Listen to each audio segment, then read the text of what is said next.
বিসমিল্লাহির রহমানির রহিম। আসসালামু আলাইকুম। কৃষি কথা ইউটিউব চ্যানেলে আপনাকে স্বাগতম। দর্শক, বছরের শুরুতেই আমি আসছি আবার সেই প্ল্যাটফর্মে যেখানে বিভিন্নভাবে আমি বিভিন্ন খামারিদের ভিডিও তৈরি করে থাকতাম এবং আপনাদেরকে উপহার দিতাম। আপনাদের অনুপ্রেরণাতে আজকে আমি এ পর্যন্ত।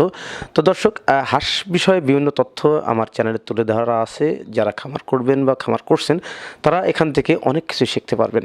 দর্শক, হাঁস মূলত দুইভাবে পালন করা যায়, একটা হচ্ছে আবদ্ধ অবস্থায়, একটা খোলা বিলে। তো হাঁস দুইভাবে পালন করে এদের প্রধান খাবার হচ্ছে শামুক, কচুরিপানা, ধান, গম, ভুট্টা ইত্যাদি। এগুলো খেয়ে হাঁসের জীবিকা নির্বাহ করে থাকে। পাশাপাশি হাঁস যারা খামার করছে ডিমের উদ্দেশ্যে তারা মূলত খাকি ক্যাম্বেল হাঁসটা দিয়ে এবং জিন্ডিক হাঁসটা দিয়ে খামার করে থাকেন। এ থেকে খামারিরা ডিম সংগ্রহ করে থাকে এবং সেই ডিমগুলো বাজারে বিক্রি করে এখান থেকে প্রচুর পরিমাণ অর্থ উপার্জন করছে বাংলাদেশের বিভিন্ন শ্রমজীবী মানুষ।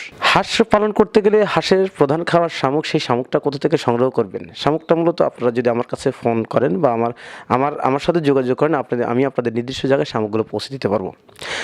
এখন মূলত শামুক যাচ্ছে 250 টাকা বস্তা। যাদের শামুক প্রয়োজন তারা সরাসরি আমার সাথে যোগাযোগ করতে পারবেন।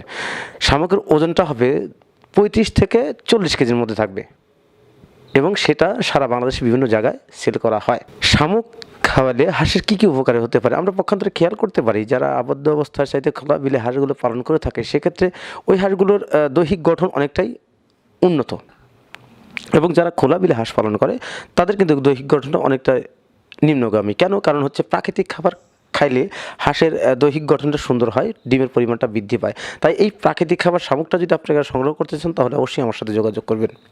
হাঁস পালন করে লাভবান হতে হলে অবশ্যই আপনার খাবারটা সাশ্রয় করতে হবে এবং খাবারটা সাশ্রয় করলেই আপনি হাঁস পালন করে লাভবান হতে পারবেন।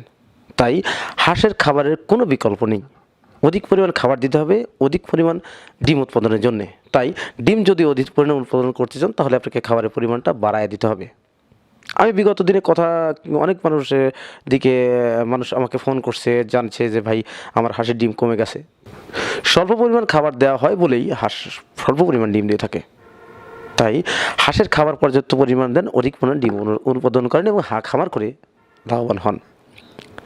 দর্শক, হাঁসের খাবার শামুক, সেই শামুকটা সংগ্রহ করতে চাইলে ডিসক্রিপশনে ভিডিও স্ক্রিনে নাম্বার দেওয়া থাকবে, তার ওই নাম্বারের সাথে যোগাযোগ করলে অবশ্যই আপনারা শামুকগুলো সংগ্রহ করতে পারবেন এবং আপনাদের বাসায় বসে থেকে আমার কাছে অর্ডার করলে আমি আপনাদের গাড়ির মাধ্যমে আপনাদের নির্দিষ্ট স্থানে পৌঁছে দিতে পারবো। তো দর্শক, আজ এ পর্যন্ত দেখা হবে পরবর্তী ভিডিওতে। ততদিনে ভালো থাকেন, সুস্থ থাকেন। আল্লাহ হাফেজ।